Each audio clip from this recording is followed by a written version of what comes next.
Vamos meditar na palavra do Senhor nesse instante, irmãos. No culto reformado, esse é o momento principal. Não por causa do pregador que vai falar, porque nós não viemos aqui ouvir opiniões pessoais de ninguém, mas porque ele tem uma mensagem a trazer. E quando a palavra de Deus é pregada, é a voz de Deus sendo dita ao seu povo. Eu quero convidá-los a abrirem a Escritura em Romanos capítulo 12. Faremos a leitura dos versos 1 e 2. Hoje, o nosso sermão será um pouco mais histórico do que geralmente é, por causa da reforma. E queremos lembrar de alguns momentos cruciais do cristianismo histórico e ver o que Deus fez no passado e também tirar lições para o que Deus quer fazer no presente, em nossa geração. A Epístola aos Romanos é um dos documentos principais que despertou os reformadores do século XVI para uma das doutrinas fundamentais do cristianismo, como a doutrina da justificação pela fé. Esse é o tema da Epístola aos Romanos. O apóstolo Paulo escreve essa carta que alguns teólogos chegam a chamar de tratado, que é um verdadeiro tratado sobre a justificação, amplamente destrinchado pelo apóstolo.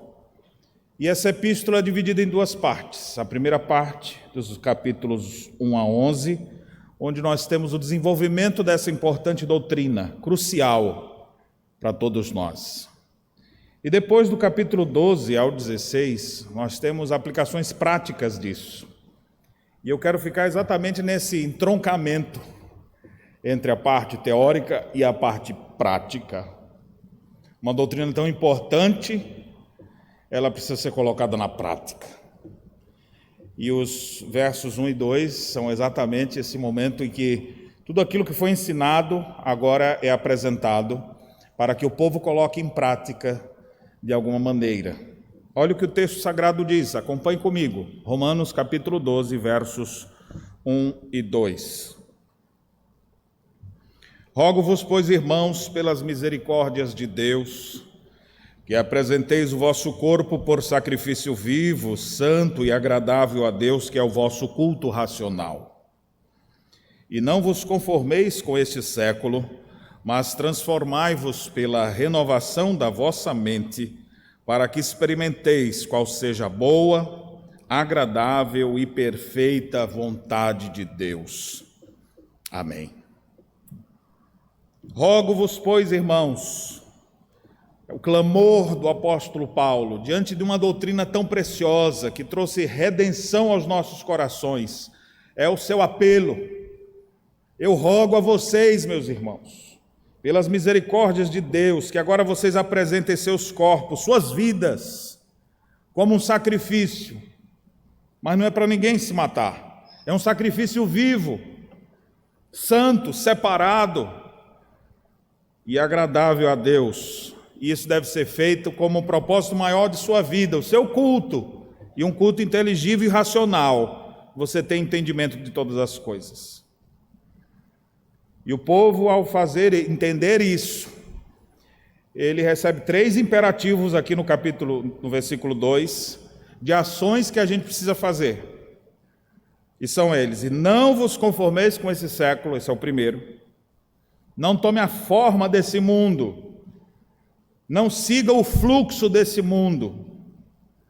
Depois ele diz: mas transformai-vos pela renovação da vossa mente. Segundo imperativo, transformem-se. E transformem-se através da renovação de sua mente. E então ele diz aqui, para que isso?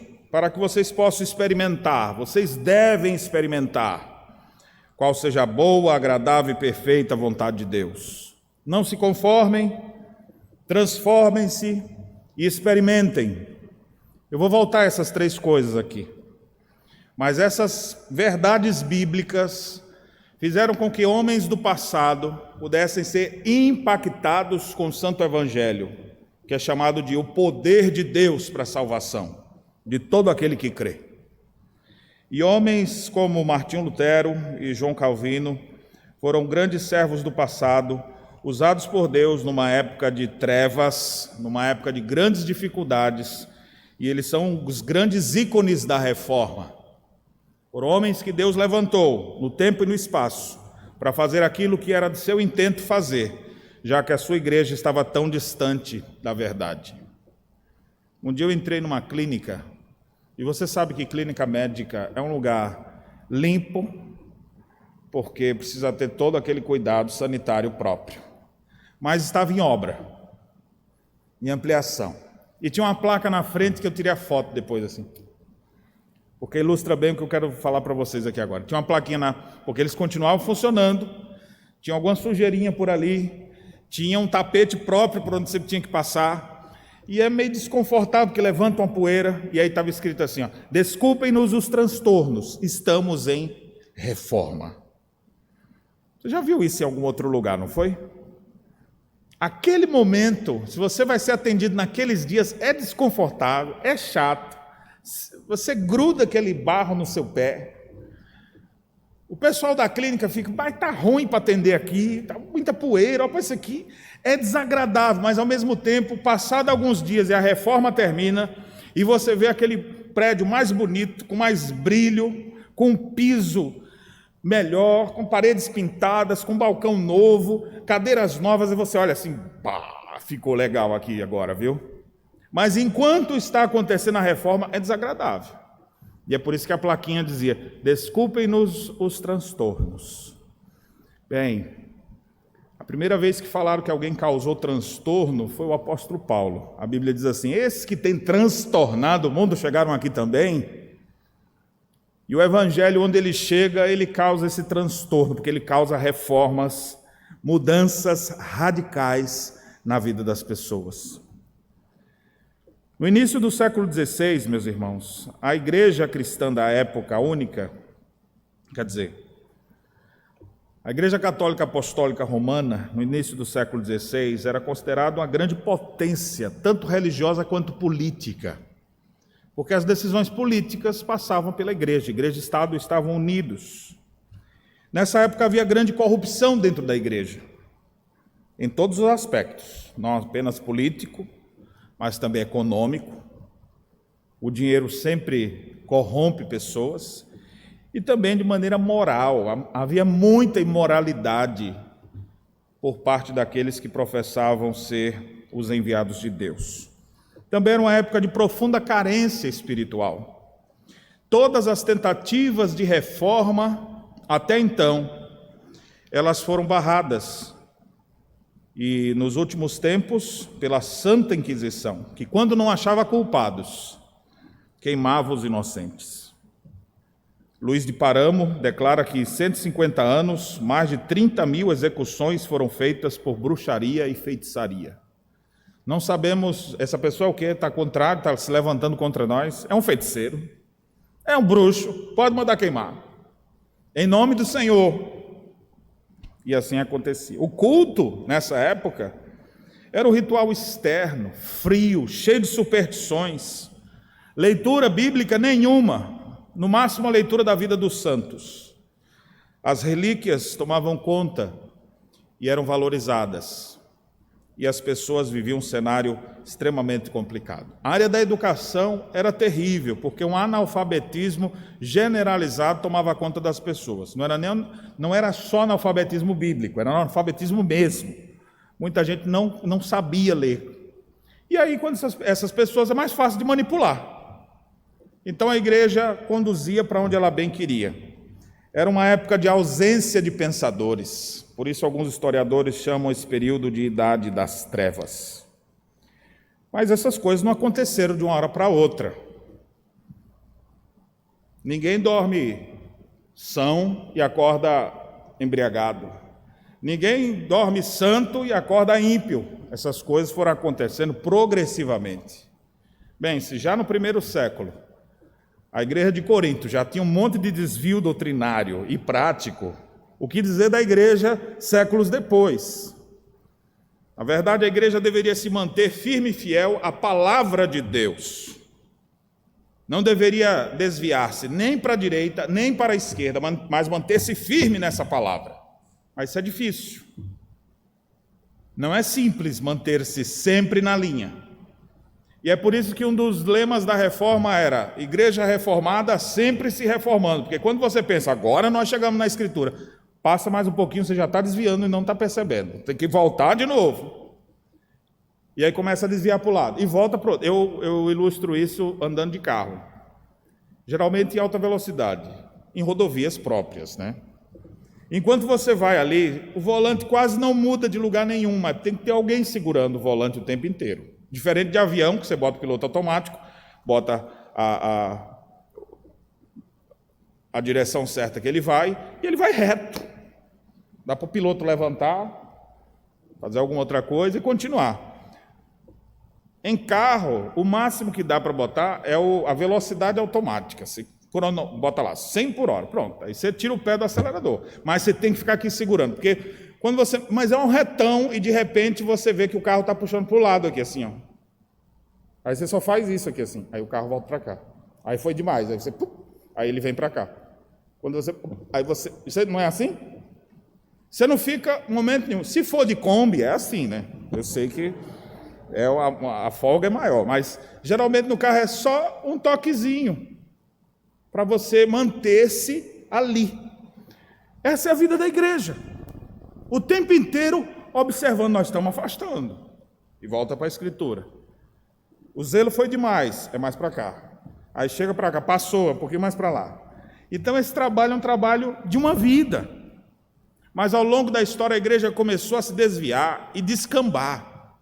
E se afastar vertiginosamente daquilo que era o que a Escritura dizia. E eu preciso lhe relatar algumas coisas aqui, porque isso é história. Você pode encontrar isso em qualquer livro. Se você quiser uma recomendação, eu lhe recomendo a obra Inovações do Romanismo, que data e diz onde os movimentos começaram a surgir, muitos deles em concílios. Quero alistar alguns deles, são vários, centenas de inovações. Mas eu passo a descrever algumas. No ano 350, o uso de velas não iluminavam mais o templo, mas tinham ritual religioso para iluminar a vida das pessoas. No ano de 370 depois de Cristo, o culto aos santos começa a ser praticado. Até então era só a Deus. No ano 400 começa a se rezar pelos defuntos e realizar o sinal da cruz como meio de proteção. No ano 590 surge a famosa doutrina do purgatório, um lugar intermediário entre o céu e o inferno, onde as pessoas ficavam por lá por um tempo. E depois a igreja vai se aproveitar dessa falsa doutrina para também explorar o povo de uma maneira de tirar essas pessoas de lá. No ano 609 começa o culto à Virgem Maria, invocação dos santos e também dos anjos. Nenhum desses eram cultuados, nem devem, culto é somente a Deus.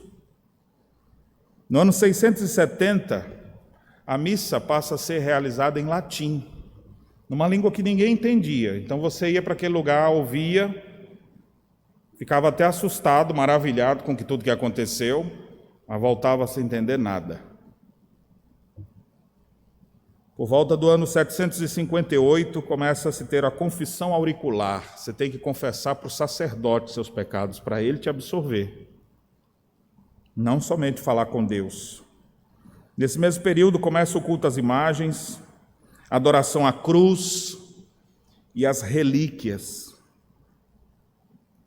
Relíquias que se tornaram tão numerosas que alguns historiadores chegam a brincar, dizendo que com tanto pedaço da cruz de Cristo, que disseram que era a cruz de Cristo, podia montar um barco, de tantas que tinha.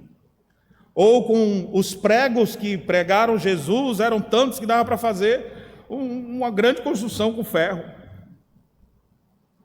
Imagine você assim, chegar num lugar assim, olha gente, meu novo pingente, um cravo que estava fixado na mão de Jesus.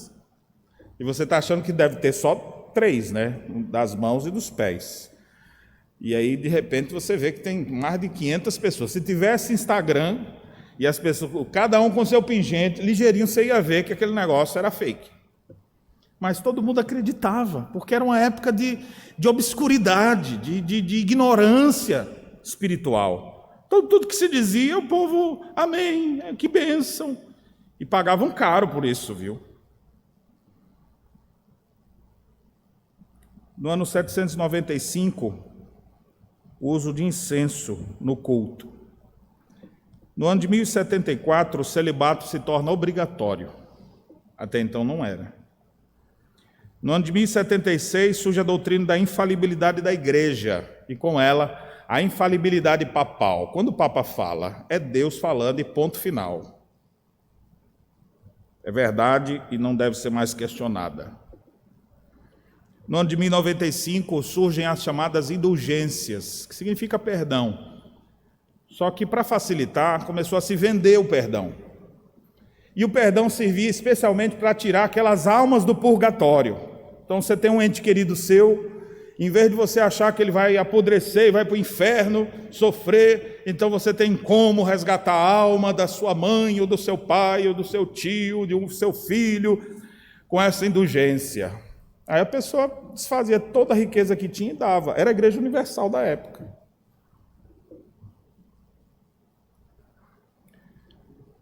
E nessa venda de perdão, muitas obras foram construídas. O Papa Leão X, ele fez uma indulgência especial, de um grande perdão, de tudo. E o povo comprava aquela indulgência especial do ano do jubileu. E com essa riqueza toda, eles construíram a Catedral de São Pedro. Até hoje, bonita, com grandes artistas lá. Pessoas do mundo inteiro vão visitar até hoje, com obras de Michelangelo, coisas muito belas que tem lá, riquíssimo, mas foi construída com dinheiro de indulgência. Em 1125, surge a doutrina da Imaculada Conceição de Maria. Até então, a gente entende, biblicamente, que o único que nasceu sem pecado foi Jesus Cristo. Mas agora vem a doutrina, bem, se ele foi nascido sem pecado, então a mãe dele não tinha pecado também. Então ela também foi concebida sem pecado. Essa doutrina foi aceita, é aceita até hoje, mas ela não tem base bíblica nenhuma. Afinal, é a própria Maria quem diz, meu Senhor, meu Salvador. Ela chama Deus de meu Salvador. Ela precisava de Salvador. No ano 1229 surge então a Inquisição. 1232 proíbe-se a leitura da Bíblia. 1360 a hóstia começa a andar em procissão nas ruas. Aqui apenas algumas das inovações da igreja. Aos poucos, a igreja que deveria se manter na Escritura, ela foi se afastando. Mas Deus nunca deixou de ter seu testemunho vivo dentro da igreja. Então, dentro da igreja, tinha gente inconformada com isso, falando, isso está errado. Muitos desses foram silenciados, ou não tiveram força para fazer mudanças. Mas muita gente, ao longo da história, queria puxar a igreja de volta para a linha da palavra. Mas estava tão distante já, que para puxar isso de volta foi tão pesado que quando puxou, rompeu. Houve um racha na igreja. Então vai seguir a igreja agora, de um lado, a igreja romana e as igrejas protestantes. O que é interessante é que a igreja romana, depois disso, ela falou, vamos fazer uma reforma também. Já que esse pessoal agora fez uma reforma, vamos fazer também. A reforma protestante, a ênfase principal é, vamos voltar à Escritura. Vamos ver o que a Bíblia diz e vamos voltar a praticar isso. A contra-reforma foi assim, vamos botar mais 5 livros aí dentro da Bíblia.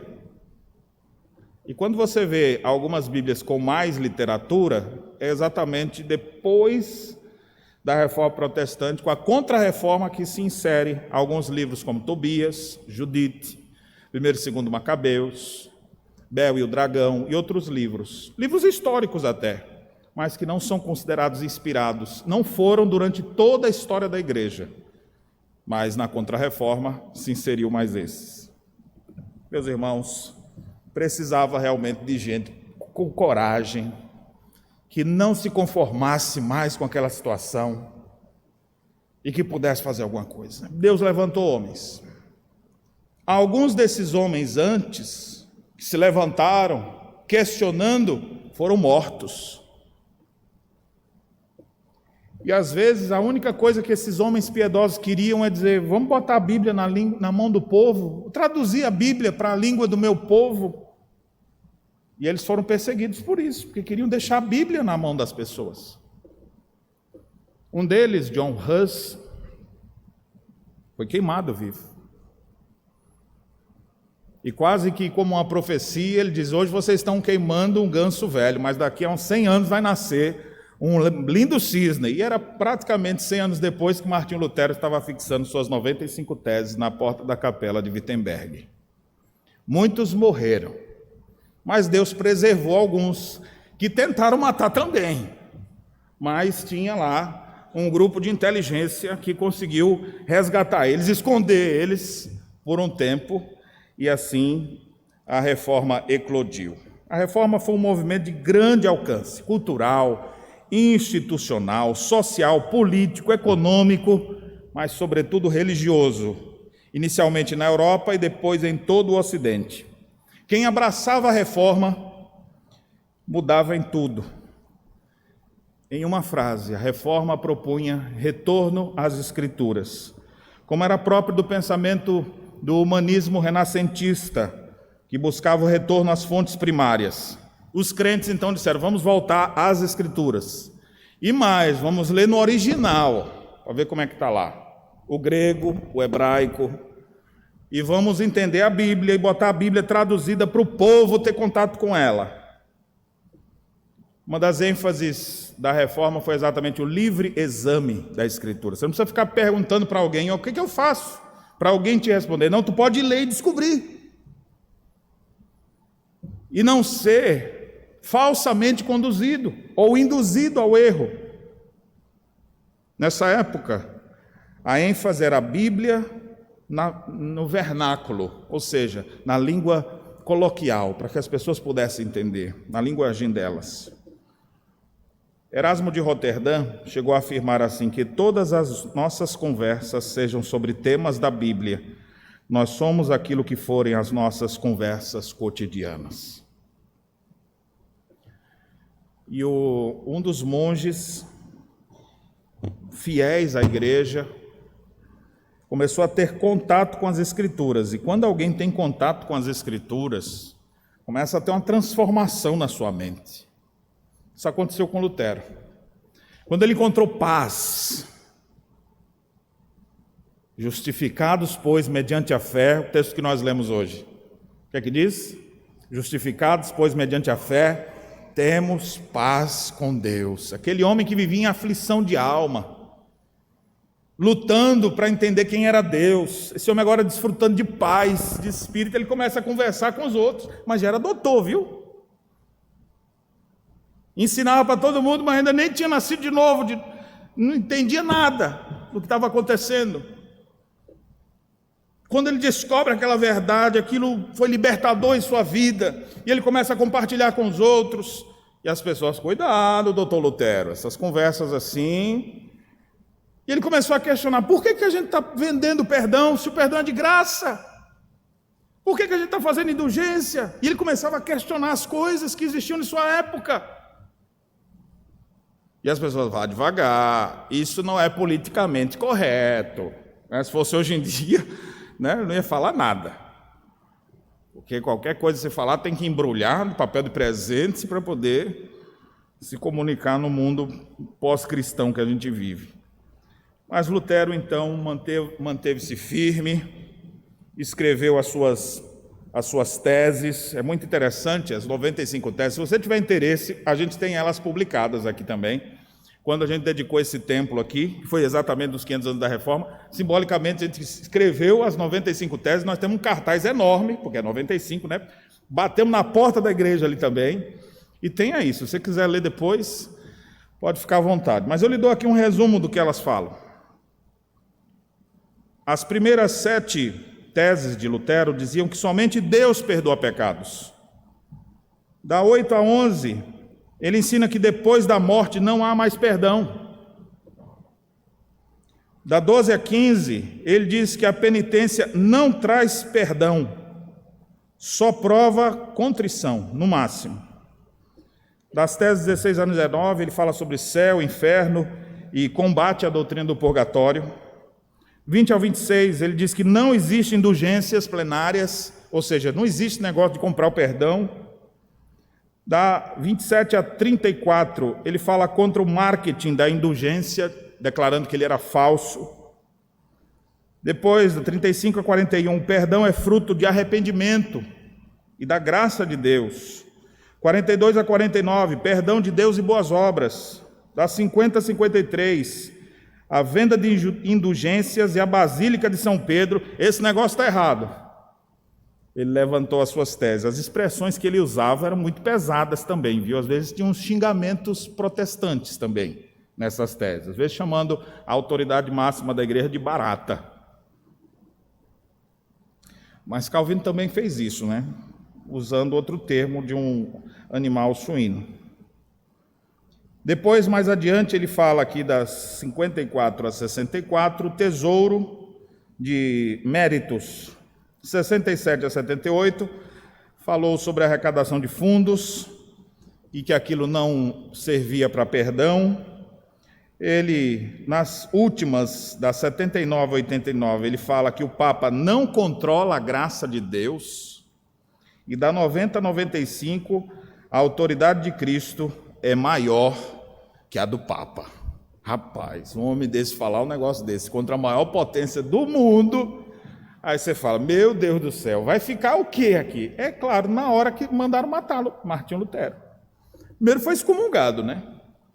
Foi excomungado, e uma das coisas que foi dita sobre ele é que ele deveria ser rejeitado por todos. O edito de Worms declara: Lutero tem que ser tido como um herege comprovado. Ninguém deverá prestar-lhe asilo, seus seguidores deverão ser condenados e seus livros serão extirpados da memória humana. Para ele não morrer, ele foi exilado num lugar chamado Wartburgo, onde ficou por um bom tempo são e salvo. Muitos o deram até por morto, mas lá estava ele trabalhando. Meus irmãos, que coisa difícil, que tempos conturbados. Deus deu a graça para ele depois de uma jovem freira que começou a ver que não precisava ser freira para servir a Deus, podia casar. As irmãzinhas que não casaram ainda, prestem atenção nisso. E ela começou a olhar assim, esse homem é muito piedoso. Mas ele é um pouquinho mais velho. Mas ela ficou encantada, a tal da Catarina. Olha o nome da sua filhinha aí, né? E Lutero acabou casando com Catarina, viveram um lar cristão feliz e coisa maravilhosa. Há alguns, para condenar o protestantismo, já disseram assim, esse negócio de reforma protestante era um padre que queria casar e aí por isso se levantou contra a igreja. Você acha que foi isso mesmo? Isso seria capaz de causar um movimento no mundo inteiro? Martinho Lutero foi muito importante para a reforma, mas não foi o único. Nós somos gratos a Deus pelo trabalho que ele desenvolveu. Uma das suas principais instruções se baseava em dois grandes princípios. O primeiro é que a Bíblia é a única fonte de verdade religiosa. E segundo, só a fé salva. Ou seja, Bíblia e fé. Uma outra contribuição importante de Lutero foi na área musical. A turma aí que está no projeto Musicalizando. Lutero entendia que a música e a teologia são irmãs gêmeas. E a música é serva da teologia, porque ela leva a mensagem. E ele procurava compor músicas, então, fáceis, conceito de música popular, para que o povo cantasse. E é bem assim, né? Quando você ouve uma música, você começa a cantar, você fica com um conceito na cabeça. Não música difícil, que ninguém consegue nem lembrar, mas uma música que você pega, e que também não precisa ser como hoje, essas músicas de funk, que é uma tristeza, né? 3 linhas e parece que não sai mais da cabeça. Mas a ênfase de Lutero é, vamos botar boa música, bom conteúdo teológico para o pessoal ficar cantando. Ou seja, uma forma de fixar. Isso é tão interessante que você não conheceu os 66 livros da Bíblia, é só você perguntar a uma criança da nossa igreja que já aprendeu uma música que fala das 66. O cara começa a cantar e ele sabe. Lembra os 66 livros em ordem. Ou seja, é uma forma mais fácil de aprender. E trouxe grandes avanços. Alguns começam a perceber, a igreja, em alguns momentos, ela foi reformada e as mudanças que aconteceram na igreja foram marcadas pela música. Isso aqui é para vocês, viu, que são da área musical. Essa aqui é uma nota de rodapé, especialmente para quem é da música agora. Presta atenção. Você vê que uma das primeiras unificações da igreja, lá pelo século V, foi com Gregório, quando ele inventou um tipo de música que unificou. Agora todo mundo vai cantar parecido. É quando surge o canto gregoriano. Depois nós temos Martinho Lutero, que também trouxe grandes contribuições na música. E a partir da reforma, muita música boa era produzida. Naquela época, você quer ouvir boa música, você vai para a igreja. E os músicos do mundo, às vezes, iam na igreja só para ver os fraquinhos, assim, os tocadores da igreja, para ver como é que eles tocavam, para aprender. Hoje em dia parece que é o contrário. O povo vai no mundo para ver como é que eles estão tocando e aí traz uma versão para dentro da igreja. A boa música era produzida dentro da igreja para que os outros pudessem ver. Assim nós temos obras como de Sebastian Bach e muitos outros. Uma pequena nota de rodapé aí para incentivar os nossos músicos, especialmente aqueles que estão começando agora, e o nosso projeto Musicalizando. E sonhamos em Deus, já estou achando o templo pequeno aqui, estamos comemorando 4 anos dele, mas já estou achando ele pequeno para ter uma orquestra. Precisamos partir daqui a pouco para o nosso próximo projeto de construção de igreja, aqui em Canoas, para caber mais gente aqui, uma orquestra maior aqui na nossa igreja. E aqueles que creem, digam, amém, pastor, espero por isso. Meus irmãos, mas nós não podemos reduzir a reforma apenas a Lutero, até mesmo porque a sua influência foi importante, mas não foi tão longe assim. Quem realmente causou grande impacto e repercussão duradoura foi João Calvino, um pouco depois de Lutero. Alguns estudiosos tentam verificar os momentos em que eles puderam ter contato um com o outro. Calvino é um pouquinho mais novo do que Lutero, mas certamente foi influenciado também pelos seus escritos, e é possível que tenham, sim, em algum momento, tido contato. Calvino nasceu na França, em Noyon, na Picardia. Também teve excelente criação, foi muito bem educado. Seu pai era secretário apostólico, sua mãe morreu quando ele tinha 5 ou 6 anos apenas. Mas ele teve uma educação refinada com os nobres da cidade, porque quem tinha dinheiro tinha boa educação, quem não tem dinheiro fica analfabeto. Era muito complicado. Então ele teve esse privilégio, que não era uma família tão rica assim, mas tinha contatos, né? Olha a importância aí da rede de contatos, né? Ele estudou inicialmente Direito e depois se tornou aquilo que alguns chamam de o exegeta da Reforma. Seus comentários perfazem mais de 20.000 páginas. E uma das suas obras-primas é exatamente as Institutas da Religião Cristã, ou como nós chamamos, as Institutas de Calvino. Hoje traduzidas em português, em várias versões. É um verdadeiro tratado que traz vários temas da teologia sistemática, como não havia até então. Uma outra área importante da ação de Calvino foi na área da educação. E na área da educação ele fundou ali em Genebra a Academia. E a Academia de Genebra, fundada em 5 de junho de 1559, começou já com 600 alunos. Já pensou? No mesmo ano já tinha subido para 900. Depois das primeiras formaturas, 5 anos depois, já havia 1.200 alunos matriculados no curso superior e 300 no curso inferior. Calvino chegava a pedir doações para os ricos da cidade para manter a instituição. Não era para ele, não. Ele ia atrás das pessoas, precisando de recursos para poder dar educação, porque Calvino não queria só que os ricos tivessem educação, ele queria dar educação para todos. É por isso que alguns historiadores chegam a dizer que ele é considerado o pai do sistema de escolas públicas, porque queria educação para todos. Ricos vão poder estudar aqui, e pobres também. Todos vão ter oportunidade, pois ele entendia, assim como Lutero, que a educação, a formação ia fazer com que eles pudessem avançar muito. Esses dias eu ouvi uma coisa muito interessante sobre as igrejas reformadas. Geralmente você não vê igreja reformada dentro de favela. Você já percebeu isso? Existem evangelizações, trabalhos, até hoje, que atingem favelas, mas você não tem igreja dentro de favela. Você sabe por quê? Porque geralmente quando o cara abraça a fé reformada, ele começa a estudar, ele começa a crescer, e naturalmente ele para de morar na favela. Ele cresce, arruma um emprego, os filhos começam a estudar, crescem também e não moram mais lá. A igreja se volta para essas pessoas mais necessitadas, mas dificilmente vai lá e fica lá, porque não é uma igreja que se mantém status quo, mas é um lugar que transforma a vida das pessoas. Quando alguém tem contato com o evangelho, a vida muda. Ele vende geladinho, que bom, graças a Deus, mas ele não vai fazer isso pro resto da vida, não.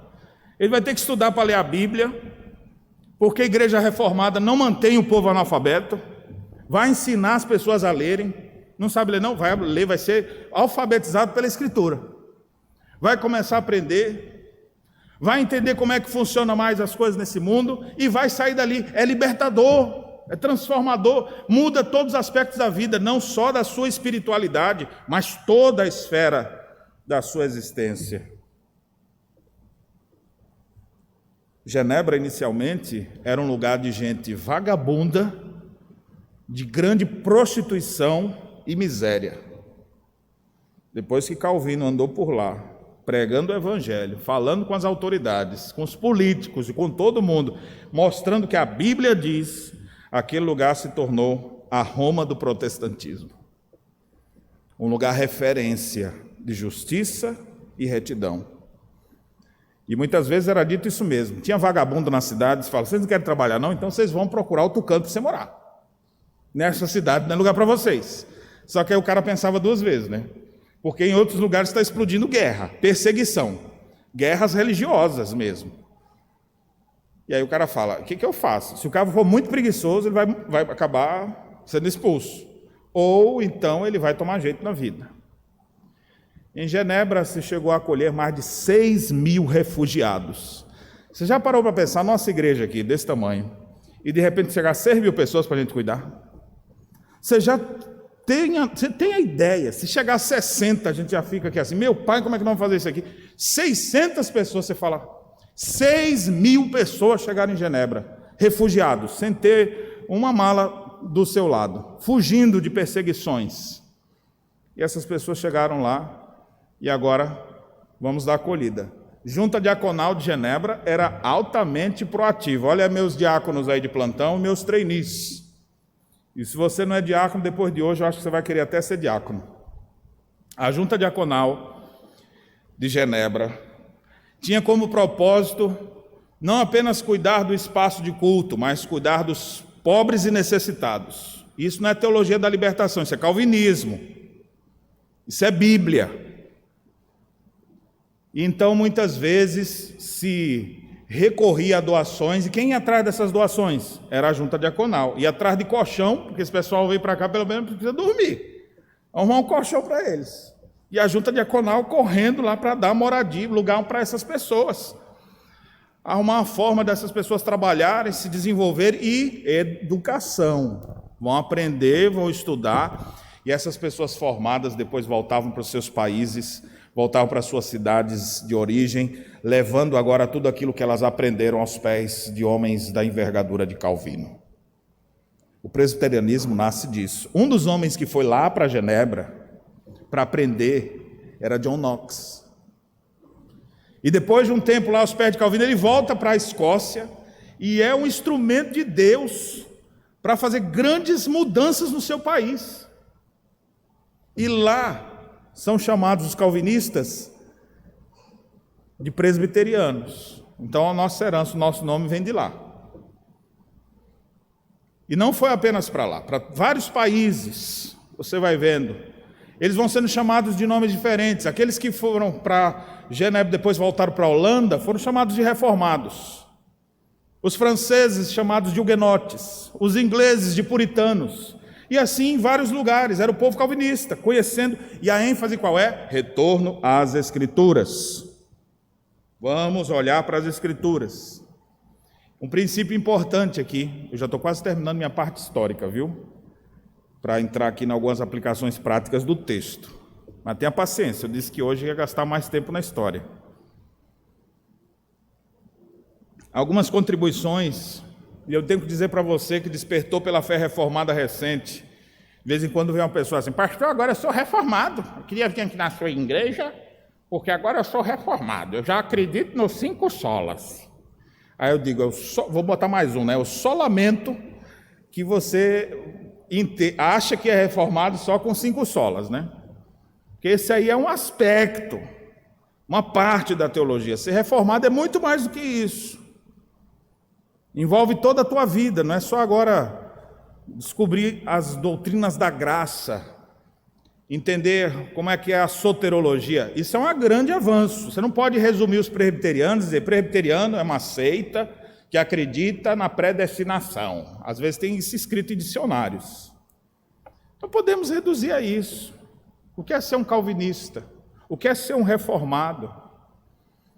É viver no tempo, no seu tempo, não no passado, para a glória de Deus, guiado pela palavra e procurando viver nesse mundo como luz para as nações. A motivação principal é exatamente essa, a glória de Deus. Então isso vai ter impacto na família. Eu quero que minha família glorifique a Deus. Eu não vou ter qualquer casamento, vou ter casamento bíblico, nos padrões bíblicos. Vou ter filhos conforme a Bíblia me orienta. E é interessante aqui, diga-se de passagem, que a forma de ter família no conceito calvinista é totalmente diferente do conceito romano. Na igreja romana, o casamento, eles vão ter, por exemplo, a felicidade do casal e sexo é apenas para procriar. Se não está pensando em ter filho, não olhe para o outro, que aí já é lascívia. Biblicamente falando, não tem nada a ver isso. Deus fez homem e mulher e disse, sejam fecundos. E fez um para o outro, dizendo, não é bom que um esteja só. Paulo escreve aos Coríntios, dizendo que o antídoto contra o adultério é exatamente ser casado. Você não pode ter relações com as mulheres desse mundo, com os homens desse mundo, mas dentro do seu casamento, viva na paz e trabalhem com a bênção de Deus, em paz. Em vez de viver com o coração cheio de lascívia. Agora você vai ter uma outra forma de ter família. Imagine, eu citei aqui o caso da favela. Às vezes tem lá 10 meninos que não sabem quem são os pais, né? São tudo filho da mesma mãe, mas cada pai diferente. Conceito de família para eles totalmente estranho. Eles agora vão saber, vamos constituir uma família. Não vamos ter tanto filho assim também, né? Porque nós não temos condição. Nem pouco, nem tanto também, né? Também não precisa querer ter cachorrinho agora, porque agora as pessoas também não querem nem ter filho. Quem está para casar aí, você está pensando, ou já casou, já está pensando em ter filhos? É uma bênção ter filhos.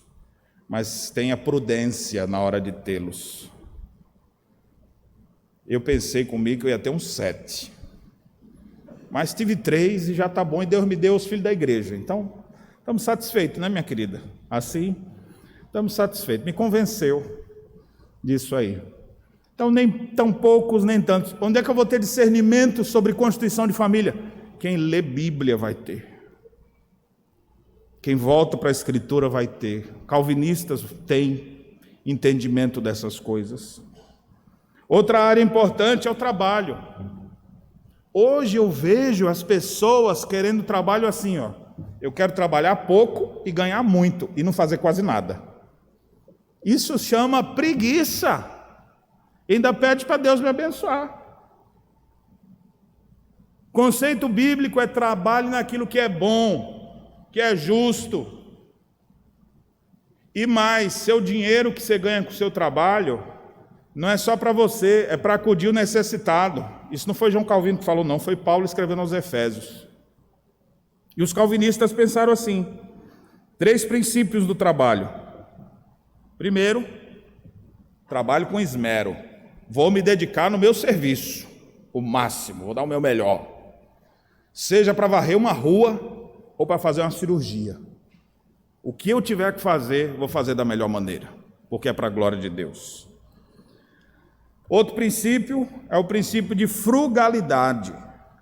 Uma vida frugal é uma vida que passa com mesa simples, que se alimenta com moderação. Esses dias eu vi alguém falando de frugalidade, princípio calvinista e bíblico. Hoje em dia eles estão usando assim, viu, pessoal, hoje em dia. Nem sabe que isso é calvinismo, mas estão usando já. Diz assim, uma vida minimalista.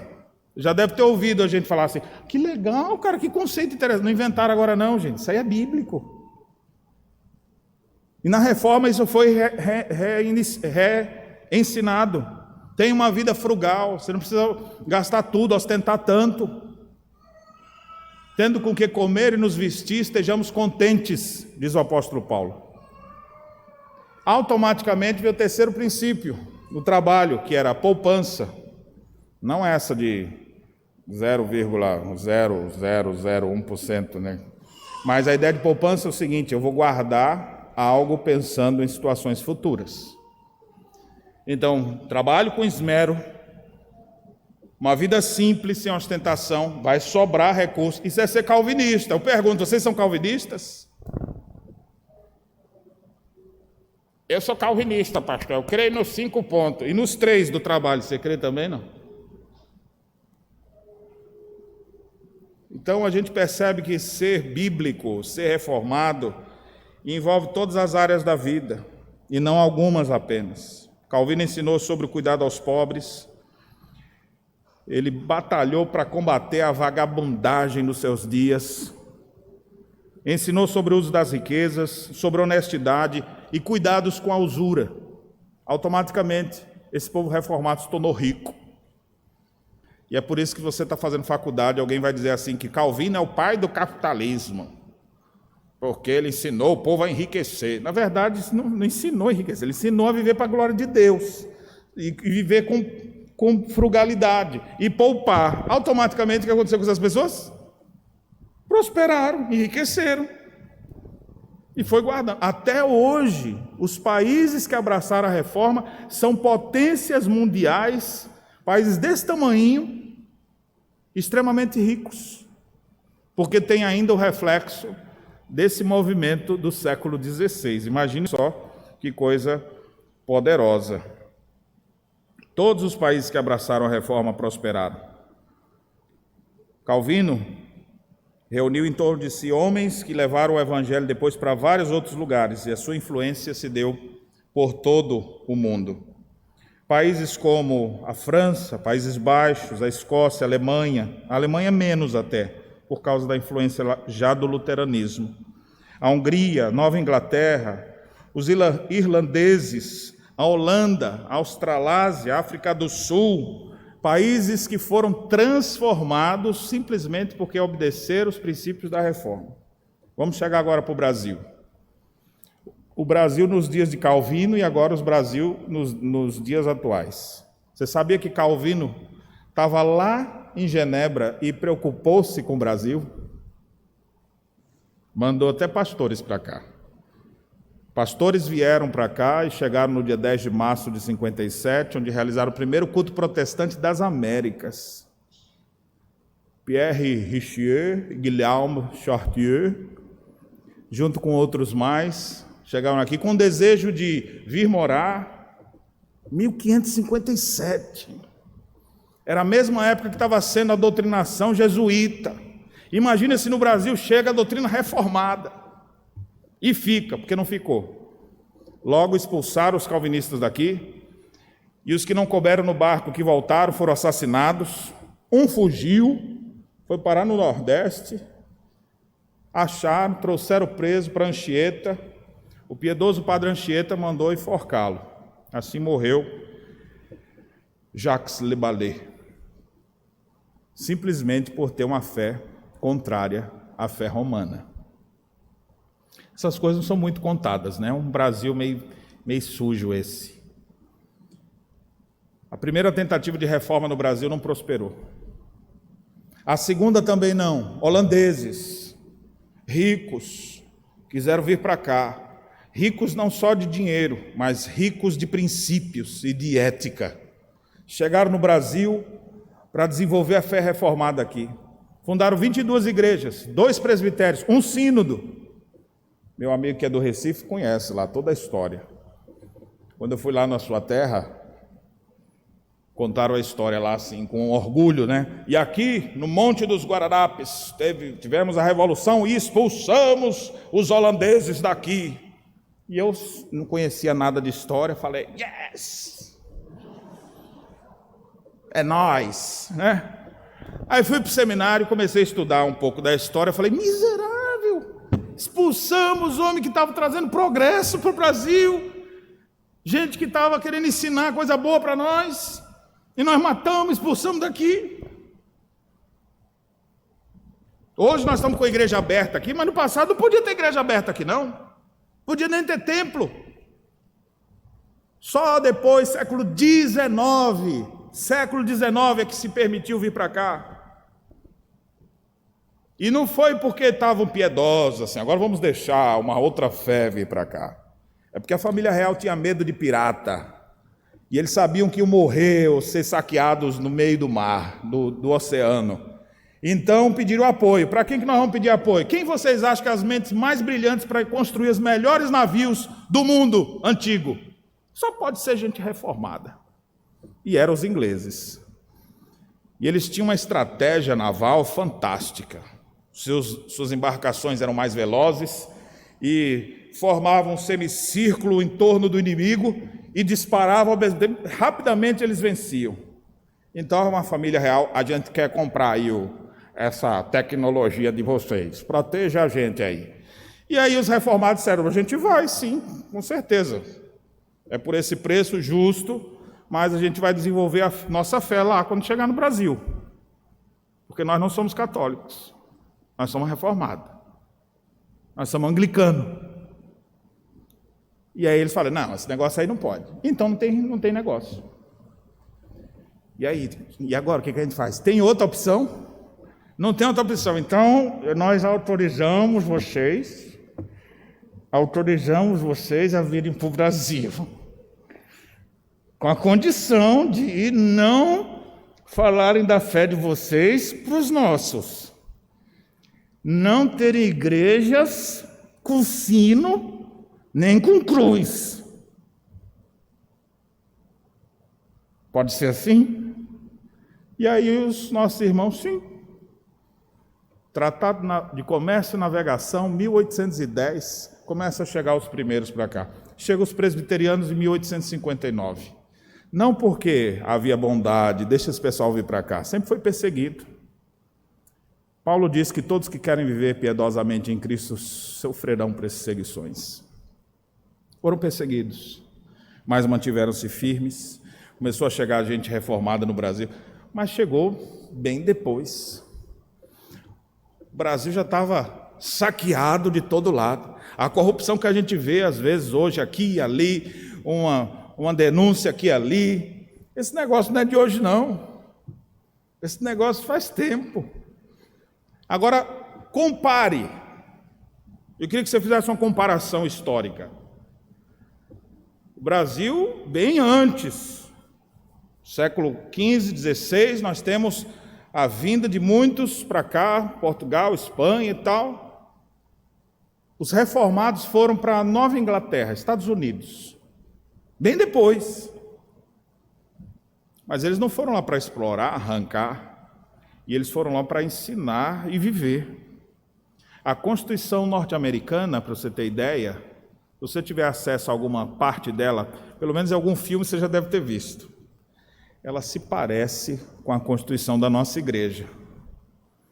Aí você fala assim, pastor, a nossa igreja copiou deles, foi? Não, filho, eles tomaram por base a Constituição da nossa igreja. Há um princípio americano de que se a ordem for for deixada de lado e as pessoas começarem a ir contrária a tudo aquilo que a Constituição prescreve, a população está autorizada a tomar armas e lutar contra aquilo que eles têm estabelecido como Constituição. Você sabe onde é que eles aprenderam isso? Você lembra quando alguém professa a fé aqui na igreja? Nossa Constituição diz que o dever de um membro, você deve se sujeitar às autoridades da igreja enquanto essas forem fiéis às Escrituras. Ou seja, se as autoridades da igreja forem infiéis às Escrituras, você não deve continuar obedecendo. Obedeça à Escritura e não a homens. Isso é princípio bíblico. Aí você vê uma nação que se tornou uma grande potência. Hoje está até ruindo já. Porque estão deixando de lado lá muitos desses princípios que ergueram aquela nação que faz dela uma das maiores potências mundiais. E nós estamos aqui, sendo explorados, arrebentados. E a fé reformada? Quantas pessoas abraçam fé reformada? Nossa igreja começou, depois veio o movimento pentecostal, neopentecostal, que tirou os crentes da nossa igreja, porque eles não foram atrás dos outros, não. O início deles era tirando de dentro da nossa. Muitas denominações começaram assim, infiltrando-se nas igrejas reformadas, tirando os membros de lá e plantando suas igrejas. Por ironia do Deus que governa todas as coisas, hoje está acontecendo o contrário. Tem gente vindo de movimentos pentecostais e neopentecostais para dentro das igrejas reformadas, tradicionais. Aí você fala, que coisa, muitos de vocês aqui retratam disso. Meus irmãos, eu conto essas coisas aqui para dizer, Deus levantou homens no tempo e na história para que pudessem ser instrumentos da divina providência para chamar as pessoas às rédeas corretas, para viverem um cristianismo autêntico que causasse impacto em todas as áreas da vida. E tudo isso que eu citei até agora é uma forma da gente ver a aplicação de Romanos 12 e esses 3 verbinhos aqui, que agora eu quero que você se detenha comigo, para eu fazer uma aplicação para a nossa vida hoje, para a gente não ficar só na história. Porque reformado é aquele que vive no tempo, o seu tempo, e não apenas no passado. Ele vive no seu tempo para a glória de Deus. Porque ele quer apresentar o seu corpo, a sua vida, por sacrifício vivo, santo e agradável a Deus, que é o nosso culto racional. E por isso ele deve fazer algumas coisas. Primeiro, ele não se conforma com esse século. Você percebeu que todas as ilustrações históricas que eu trouxe aqui eram de gente que não se conformou com seu status quo, que não se conformou com o erro dominando, que estavam dispostos a morrer se necessário fossem, mas eles queriam a verdade de Deus. Eles não estavam conformados com o curso do mundo, com o que todo mundo dizia que era normal. Hoje a igreja precisa se despertar quanto a isso. Presta atenção nisso aqui, ó. Você que está aqui hoje, você que é crente, você que diz que é reformado, que faz parte da igreja reformada, você não pode se conformar com as coisas desse mundo. E se você prestar atenção, o mundo está entrando cada vez mais no dia a dia das pessoas, no linguajar, na vestimenta, no tipo de pensamento. E cada época você vai vendo uma coisa diferente, na forma como elas gastam seu dinheiro, na forma como elas estabelecem seus objetivos. Não podemos nos conformar com esse mundo, precisamos olhar para as Escrituras e dizer, nós estamos errados nisso aqui, não, isso aqui é forma do mundo, e lutar contra. Sempre vai surgir movimentos. Naquela época havia aqueles problemas, hoje tem outros. Um movimento presente nos nossos dias é a tal da ideologia de gênero, que já varreu alguns países até com isso. Fiquei admirado de ouvir o nosso missionário que está pensando em ir para Nova Zelândia, dele citando que as escolas públicas lá, isso aí é lei, nas escolas públicas. Um cristão não tem nem condição de botar um filho numa escola pública hoje, em países super desenvolvidos. Por quê? Seus filhos vão se perder naquele mundo. Muitos têm medo até de dizer eu sou cristão, porque vão ser perseguidos só por isso. E a alternativa tem sido não homeschooling. A alternativa tem sido escolas cristãs. Afinal, esse é o pensamento calvinista. Eu sei que tem muitas pessoas que defendem homeschooling, mas do ponto de vista histórico calvinista, a maior ênfase é a escola cristã. Essa foi a ênfase dos nossos primeiros reformadores. Porque você precisa influenciar mais pessoas do que apenas seus filhos. Imagina você ter um filho só, você vai gastar o resto da sua vida cercado, ao redor do seu abençoadinho ali. Faz mais nada na vida. E depois o menino fica com raiva de você e vai embora. Ele se liberta. Graças a Deus, estou livre dessa minha mãe ou desse meu pai. Não, o pensamento reformado, de praxe, com raras exceções, era exatamente um princípio que, ao lado de uma igreja reformada, deve-se estabelecer uma escola e um hospital, para a gente atender o nosso povo, para ensinar nossos filhos, para cuidar das pessoas, e mais, para oferecer isso para a sociedade inteira, e não só para nós. Então, o desafio para nós hoje é educarmos e termos educadores. Quem sabe aqui em breve, em Canoas, no Rio Grande do Sul, nós vamos ter a primeira escola presbiteriana. Ainda não criamos aqui. O estado inteiro não tem uma escola presbiteriana ainda. Quem será que vai fazer parte da primeira escola presbiteriana? Quem serão as primeiras crianças? Eu espero que quem é criança hoje ainda possa ser aluno, e não só diretor, emérito. Por dizer, eu vivi na época do finado pastor Daniel, que quando era criança, ele chamava a gente lá na frente, ele falava que tem uma escola, e agora nós estamos concretizando, 80 anos depois. Eu espero que essas coisas possam mexer com vocês, para vocês não se conformarem com o que tem hoje. A Bíblia diz, não se conforme com este século. Tem coisa errada no século? Tem, então não se conforme, não tome a forma dele. Outro movimento que tem mexido a cabeça de muita gente, feminismo. O empoderamento das mulheres. Isso também é danoso. Não traz benefícios. Vieses políticos extremados não traz solução. E, para falar a verdade, ao citar política, nunca bote sua esperança em homens, nem na política. Nossa esperança está em Deus. A igreja fala para a política. Igreja e política não andam assim. Igreja e política, a gente diz como tem que ser, porque a gente cita a palavra de Deus. A palavra de Deus norteia todas as coisas. Trabalho. Eu fico pensando hoje, as pessoas não querem trabalhar. Se o trabalho for pesado, se for muito tempo, não quero isso não. Para quê? Ninguém quer mais trabalho. Eu quero fazer uma coisa assim, bem suave, num ambiente com ar-condicionado, se possível, trabalhando 2 horas e recebendo um salário de no mínimo 10 mil por mês. O cara não quer fazer nada e quer ganhar tudo. Está errado. Vai ralar, vai trabalhar, vai estudar, vai aprender como as coisas funcionam. Traga soluções.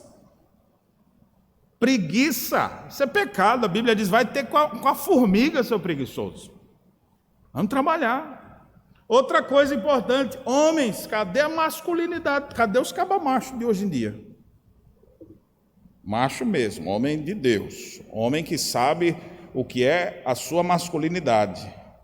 Por causa de tanta tendência que vai sendo colocada aí, os homens vão se diminuindo.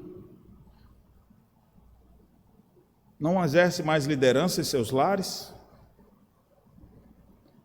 É criada uma caricatura de homens frouxos, moles, quando na verdade o homem deve ser provedor do seu lar, deve supervisionar a vida de sua família, deve ser protetor dos seus, deve ser o cabeça do seu lar, como diz a Escritura. Precisamos resgatar isso.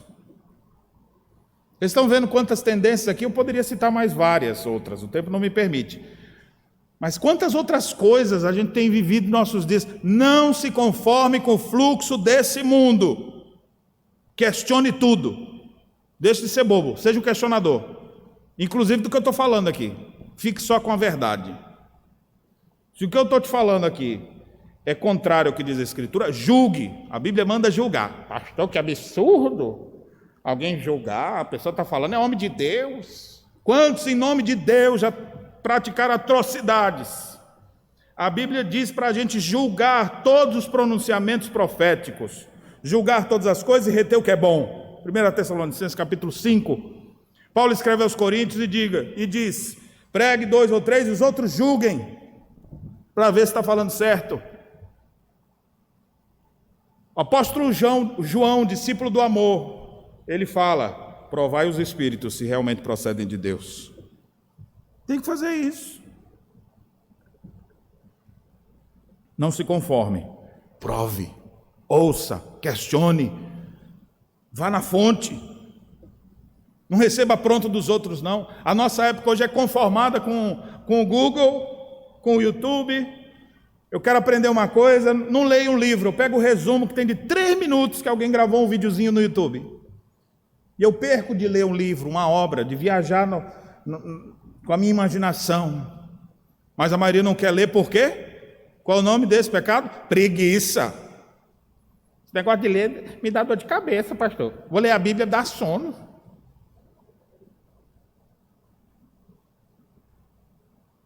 Não se conforme com isso, não está certo. Não se conforme com as coisas erradas que estão ao seu redor. E reveja sempre, porque às vezes você está do lado assim, alguma coisa, você está achando que está tudo bem na sua vida e está errado. Não se conforme com esse século. Essa é a aplicação da doutrina. Quem é justificado pela fé, não se conforma com esse século.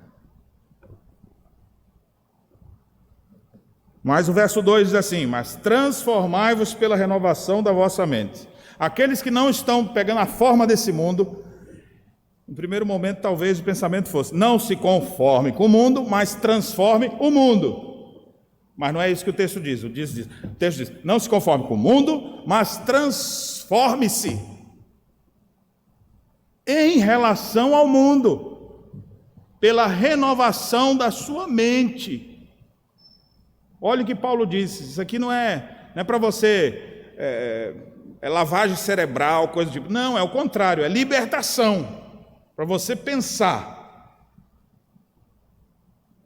livre em Cristo, para poder observar todas as coisas, julgar o que é bom, ao invés de ser uma pessoa induzida a acreditar em sofismas, em sistemas falidos, em ideologias estranhas, sua mente precisa ser renovada. A mente do crente é constantemente renovada. Por que a gente vem para a igreja toda semana?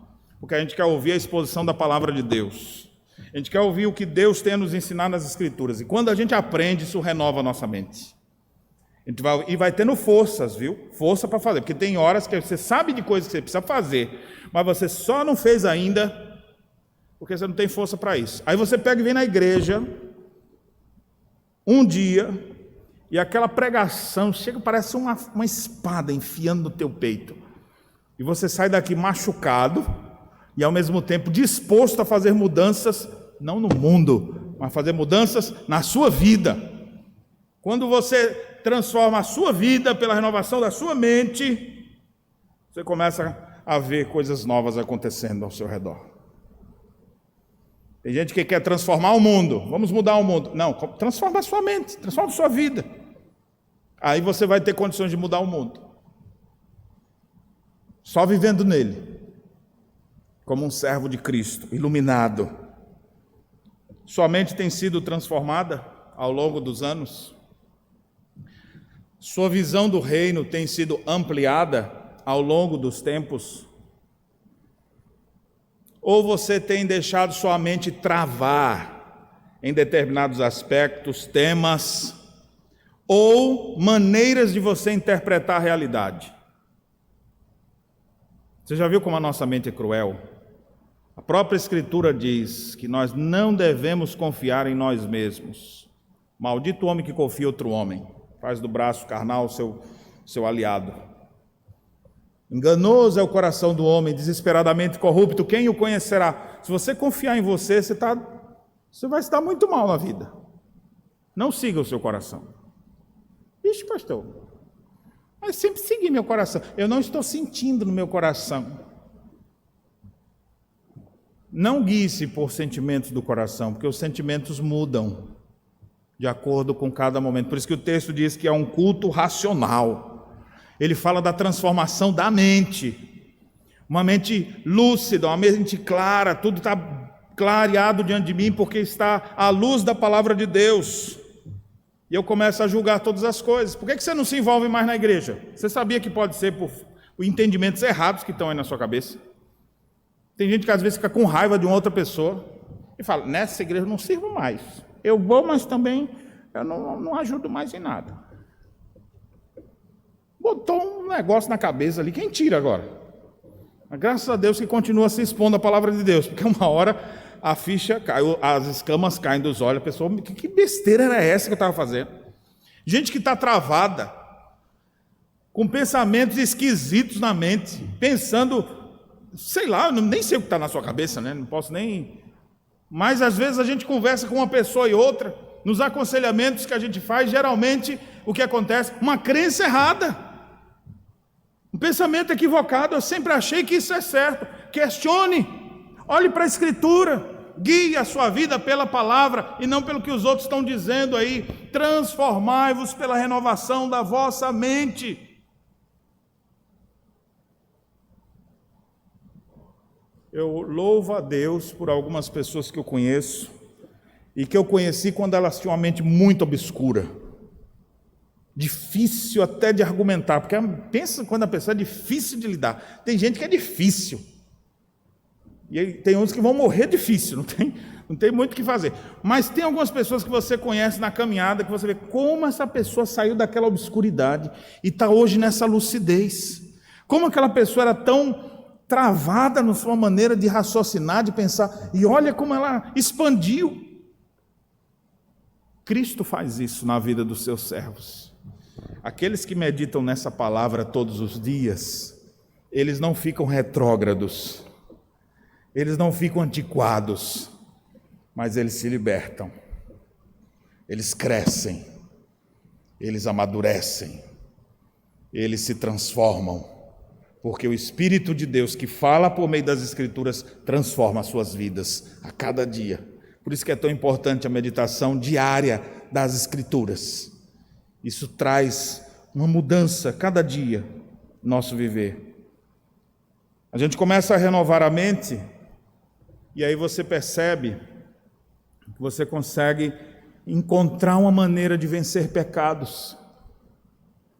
Às vezes você se vê escravizado a alguns sentimentos, por exemplo, ciúmes. Eu louvo a Deus quando eu descubro uma pessoa que era extremamente ciumenta e aí já venceu isso. Aí você fala, como isso é possível? É possível, pela transformação da mente. Pessoas que são rancorosas e de repente essa pessoa se torna perdoadora. Como isso é possível? Pela renovação da mente. Pessoas que eram viciadas em pecados. E aí de repente você vê essa pessoa compreendendo tudo aquilo e a mente muda. E aquela pessoa se vê livre daqueles pecados. Como isso é possível? É isso que essa doutrina maravilhosa que fala do Deus maravilhoso, que enviou seu Filho maravilhoso para nos trazer salvação. É isso que a justificação pela fé nos faz. Na prática, isso transforma a nossa mente, nos muda de dentro para fora. E é isso que você precisa provar. Hoje em dia, tem muita gente de mente lenta, quase que programada, que só faz as coisas que os outros dizem para fazer. Está na hora de você começar a se tornar uma mente brilhante nessa época. Aqueles que começam a voltar os olhos para as Escrituras, eles se tornam diferentes. Isso muda a nossa mente. Ore por isso. Toda vez que você for ler a Escritura, Senhor, transforma a minha mente, minha maneira de pensar, me liberta dos meus pecados, me ajuda a vencer essas dificuldades, tira esses medos de dentro de mim, tira essas crendices que me atrapalham, tira esses desejos do meu coração, me ajuda a compreender uma maneira de resolver esses problemas, e você vai vendo Deus transformando sua mente dia após dia. Que coisa maravilhosa. Por último, o texto então declara: para que experimenteis a boa, perfeita e agradável vontade de Deus. Não se conforme com esse mundo, transforme-se pela renovação de sua mente, experimente a boa, perfeita e agradável vontade de Deus.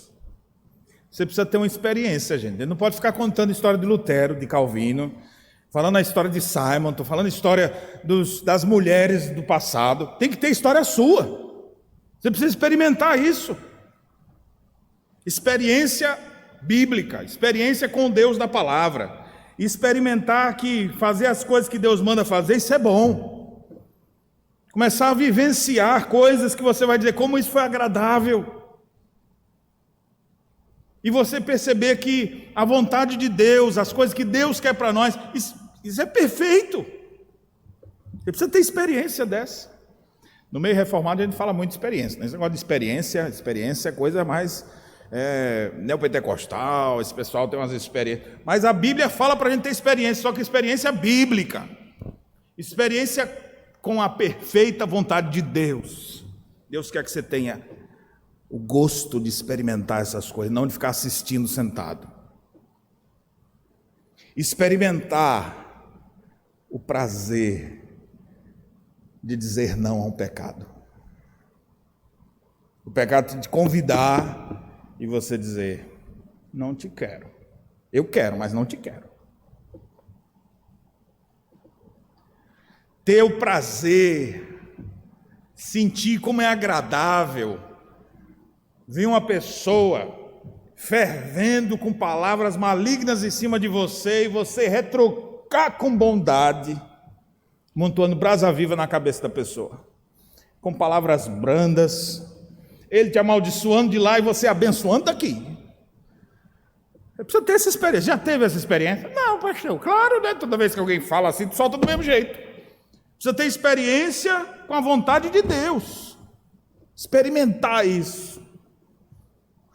Hoje, chegar assim depois, pastor, eu queria lhe compartilhar. Hoje eu estou todo feliz. Foi o que aconteceu. Rapaz, pela primeira vez, a pessoa me xingou, falou um monte de coisa, e eu cheguei assim para ele e falei, olha, presta atenção no que eu vou te dizer aqui, ó. Não vou te dizer nada não, Deus te abençoe. E saí. E eu saí, na hora saí com raiva assim, mas depois que eu cheguei em casa, eu falei, rapaz, não estou me estranhando. Como é que eu consegui fazer um negócio desse? Eu estou louco para ver uns homens assim, dizendo, pastor, eu quero compartilhar com o senhor uma bênção dessa semana. E o que foi? Rapaz, essa semana estava numa preguiça, que eu já estava quase justificando minha preguiça, dizendo que eu estava com coronavírus. Porque essa é uma dica, né, para preguiçoso. Chega assim e fala, olha, eu acho que eu estou com sintomas. Então, acho que é melhor ficar aqui hoje e não vou trabalhar para poder não contaminar os demais, né? E aí todo mundo disse, é verdade, fica aí, né? Miserável. Acho que eu estou até com febre. Né? Então, aí o caba desse, assim, que já até justifica os seus pecados, ele chegar assim, me deu vontade de fazer isso, pastor. E estava certinho. Mas eu não fiz, pastor. Eu fui lá, me levantei e fui trabalhar. Eu queria que você pudesse contar experiências. Eu queria que você pudesse experimentar, porque essa é a vontade de Deus. Quem foi justificado pela fé, experimenta a boa, perfeita e agradável vontade de Deus. Poder contar assim, pastor, o senhor não acredita, mas vou conversar com o senhor aqui, mas por favor, não espalhe esse negócio. Falei, o que foi que aconteceu? Fui cortar meu cabelo. E a pessoa que estava lá no cabeleireiro me botou uma revista assim no colo, daquelas mulher pobrezinha que não tem roupa. E aí, na hora assim, eu falei, obrigado, eu não quero isso aqui não. E a pessoa ainda me perguntou assim, você não gosta? Eu falei, gosto, mas eu já tenho em casa. obrigado. Pastor, eu saí de lá me sentindo. Primeira vez consegui vencer a lascívia. Você precisa ter experiência assim. Uma experiência de ser tentado e não cair. De poder dizer, você é um José, chegar assim, olha, eu queria lhe contar, aquela mulher estava me azucrinando. Um dia fez um arapuca, o marido não estava em casa, ela me agarrou e disse, é hoje. E eu falei, não é não. E eu saí, pastor, fiquei até preso por causa disso. Mas eu mantive firme e fiel ao Senhor. Você precisa ter experiência para contar. Experiência de ganhar dinheiro fácil, você diz assim, isso não é honesto, isso não é lícito, mas isso ia resolver todos os meus problemas. Será que não é uma bênção de Deus? Já viu como é a mente pecaminosa? Meu Deus, o Senhor mandou uma bênção para mim aqui e agora? Não, isso não é justo, isso não é honesto. Não vou me aproveitar disso. E você sai de lá assim, e é seu velho homem dizendo, besta, burro, idiota, tu podia ter resolvido todos os teus problemas com esse dinheiro aí que tu achou. E ele, não, isso não me pertencia, era de uma outra pessoa, ele trabalhou duro para conseguir isso aqui. Toma aqui, o que é teu. Quero te dar uma recompensa. Não precisa, minha recompensa já recebi. Experimentando a boa, perfeita e agradável vontade de Deus. Você precisa ter mais experiência dessa. E parar de ter só experiência do mal, só experiência negativa, só experiência de coisas triviais do dia a dia. Cadê os reformados com experiências vivas? Cadê os calvinistas da nossa época, que vivenciam isso dentro das suas casas, nos seus ambientes de trabalho, na rua, onde eles estão? Onde estão os homens de Deus, as mulheres de Deus, justificados pela fé hoje, inconformados com o mundo, com mentes transformadas e experimentando a vontade de Deus? É isso que Deus espera do seu povo. É observando esses valores que a gente vai celebrar a reforma, que a gente vai celebrar a nossa salvação, que a gente vai viver um cristianismo autêntico. Não é simplesmente aprendendo uma frase de Lutero, botando no Facebook, pegando uma frase de efeito de Calvino e botando no Instagram.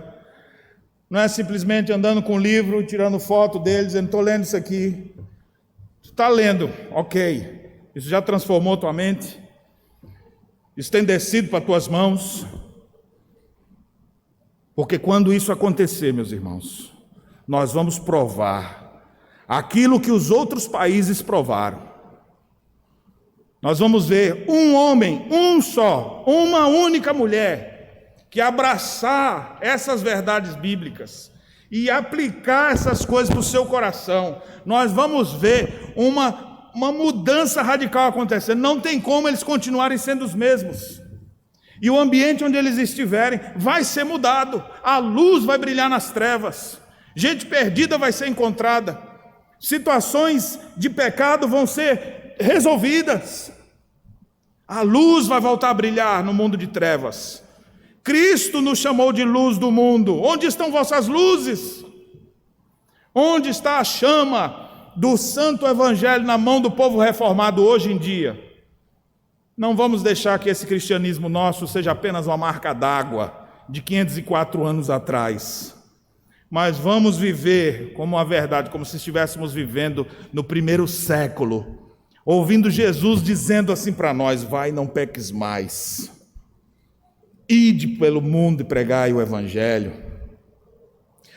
Ouvindo e entendendo que Cristo está presente hoje, aqui e agora, na vida do seu povo, e que Ele não quer que a gente se conforme com esse mundo, não quer que a gente participe dos valores desse mundo.